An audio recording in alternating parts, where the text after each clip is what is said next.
네, 이제 2월 시장도 생각해보니 얼마 남지 않았습니다. 그럼에도 시장에서는 달라진 게 있나 이런 생각들을 투자자분들과 시청자분들은 많이 하고 계실 것 같은데요. 여전히 잦은 변동성을 보이는 시장에 호재보다는 악재들이 더 부각이 되고는 있습니다. 그래도 3월을 기점으로 시장의 변화를 기대하며 오늘도 여러분들과 종목 분석 함께 하겠습니다. 보고보고 리포트 월요일 이 시간에는 한국투자증권 서초중앙PB센터 길건호 FC와 함께합니다. 안녕하세요. 네, 오늘도 종목 공부를 해보겠습니다. 어떤 종목과 기업을 준비해 오셨는지 보고보고 리포트를 통해서 먼저 만나보겠습니다.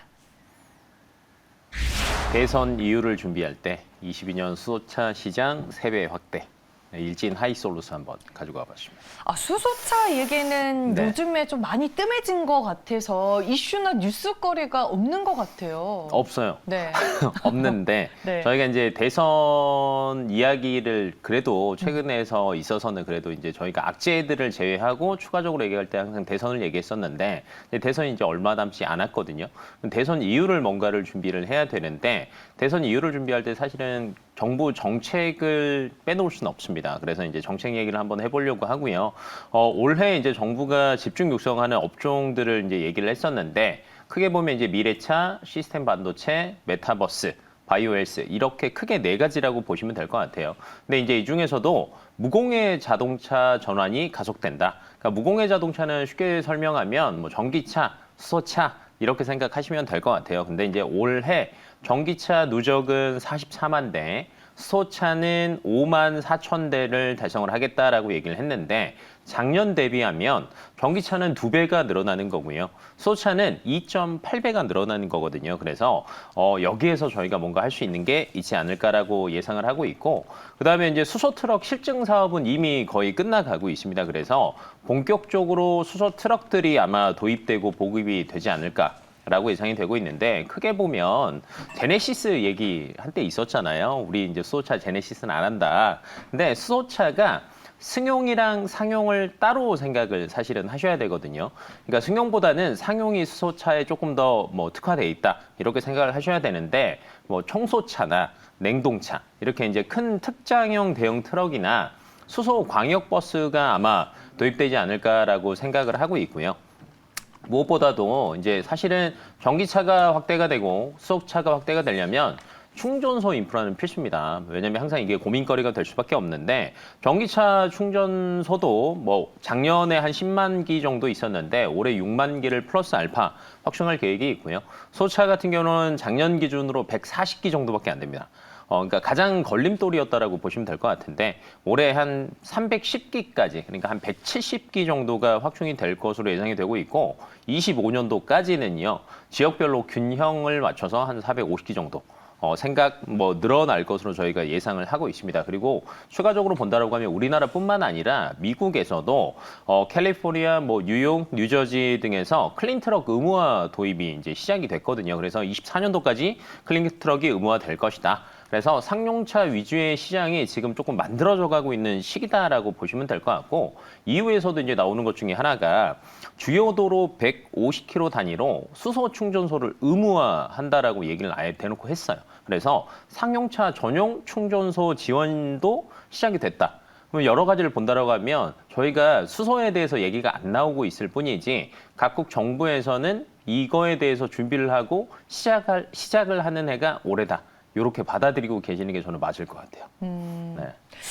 근데 저는 이제 개인적으로 수소차 뭔가 지금 이 시점에 트리거가 상당히 필요할 것 같고 맞아요. 오늘 이제 유튜브와 함께하는 시청자분들께서는 수소차 아직 조금 이른감이 있지 않나라고 말씀을 해주시는데 그래도 시장에 존재하는 또 수소차와 관련된 종목들은 많잖아요. 정말 많죠. 네. 저희가 흔히 생각하는 이제 수소에서 기본적으로 무조건 들어가는 게 이제 탄소 섬유가 들어간다라고 보시면 될 것 같아요. 조금 네. 안전성 면에서는 탄소 섬유가 꼭 들어가야 되는데 당연히 이제 효성 첨단 소재가 단연 탄소 섬유에서는 탑픽이다라고 보시면 될 것 같고 올해 또 2,500톤 정도 증설을 추가적으로 하고 있고요. 그다음에 미국이나 인도 그다음에 하나솔루션 자회사 통해 가지고 튜브 트레일러 얘기 많이 들어보셨을 거예요. 이제 운송 저장 보관하는데 이 튜브 트레일러가 꼭 필요하거든요. 그래서 6년 장기 공급 계약도 했고요. 그다음에 이제 수소 연료 전지가 이제 꼭 들어갑니다.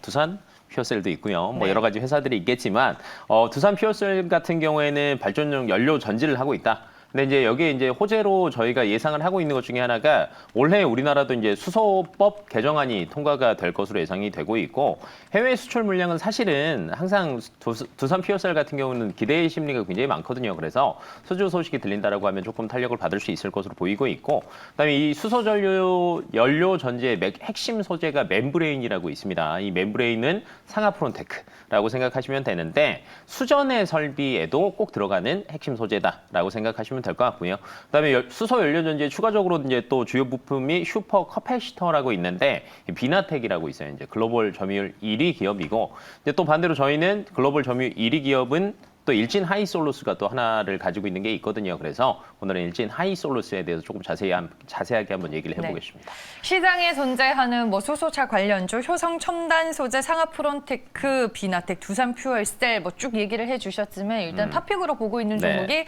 일진 하이솔루스다라고 말씀을 해주셨고 제가 알기로는 수소 탱크 업체로 맞습니다. 알고 있거든요. 네. 이제 크게 보면 사업부가 두 개인데 매연 저감 장치도 하고요. 그다음에 수소 모듈이랑 탱크를 주로 하고 있는데 거의 이제 3.5 대 6.5. 네, 수소 탱크랑 모듈이 조금 더 뭐 매출이 크다라고 보시면 될 것 같은데 최근 들어서 이제 정부에서 얘기하고 있는 것 중에 하나가 타입4를 얘기를 하고 있어요. 그러니까 조금 더 안정성이 가미된 수소 탱크를 얘기를 하고 있는데 뭐 이미 넥소에 들어가고 있고요. 그다음에 뭐 글로벌 1위 수소 탱크 업체다라고 보시면 될 것 같고 최근 들어서 이제 수소 트레일러, 큐브 트레일러에도 이제 타입4가 적용이 되면서 시내 저희가 이제 흔히 얘기하는 도심 내에서도 왔다 갔다 이제 이송이 편리해졌다라고 보시면 될 것 같아요. 그리고 앞에서 충전소가 많이 늘어날 거다라고 얘기를 했잖아요. 어찌됐건 이 도심 지역에 늘어날 수밖에 없거든요. 왜냐하면 상용차 중심으로 갈 수밖에 없기 때문에 그렇다라고 하면 당연히 일진 하이솔루스가 뭐 직접적인 수혜를 볼 수밖에 없는 상태다라고 보시면 될 것 같고요.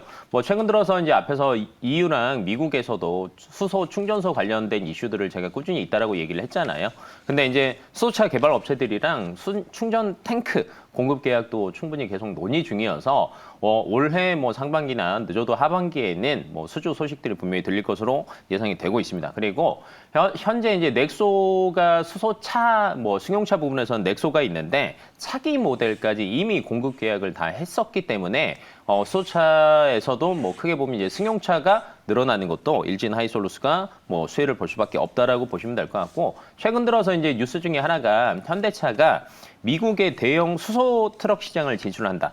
이렇게 얘기가 아예 이제 뉴스에서도 나왔는데 이때 이제 트럭 공급사로 이제 현대차가 선정이 되어 있기는 하지만 그 안에 들어가는 모든 탱크들은 일진 하이솔루스가 또 공급을 맡고 있어서 뭐 앞으로 이제 뭐 수소 트럭 시장들이 굉장히 커질 것으로 예상되어 있는데 여기서 가장 큰 수혜를 보지 않을까라고 생각하고 있고요.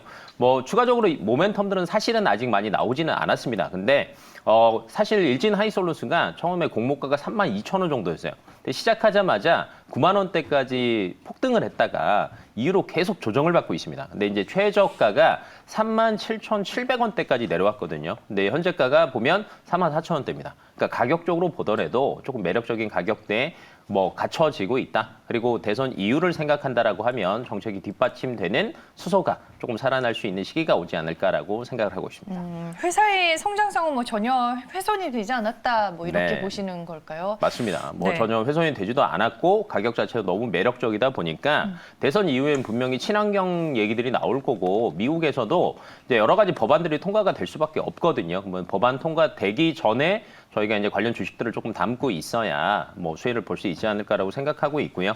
목표가는 반대로 이제 너무 높게는 잡지 마시고요. 조금 안정적으로 목표가를 한 57,000원, 손절선은 41,000원으로 대응을 하신다라고 하면 괜찮을 것 같습니다. 네, 알겠습니다. 일진하이솔루스 얘기를 해주셨습니다. 수소경제 활성화 로드맵 하나의 뭐 모멘텀이 또 될 수 있는 부분일 것 같고 말씀해 주셨다시피 향후 무공해차 보급 확대에 보다 공격적으로 정부가 이제 나서게 된다면 그에 따른 수혜가 예상되는 일진하이솔루스였습니다.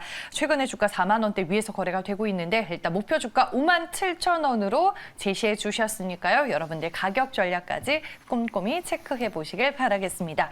네, 보고보고 리포트 오늘 여기까지고요. 지금까지 한국투자증권 서초중앙PB센터 길건우 FC와 함께했습니다. 고맙습니다.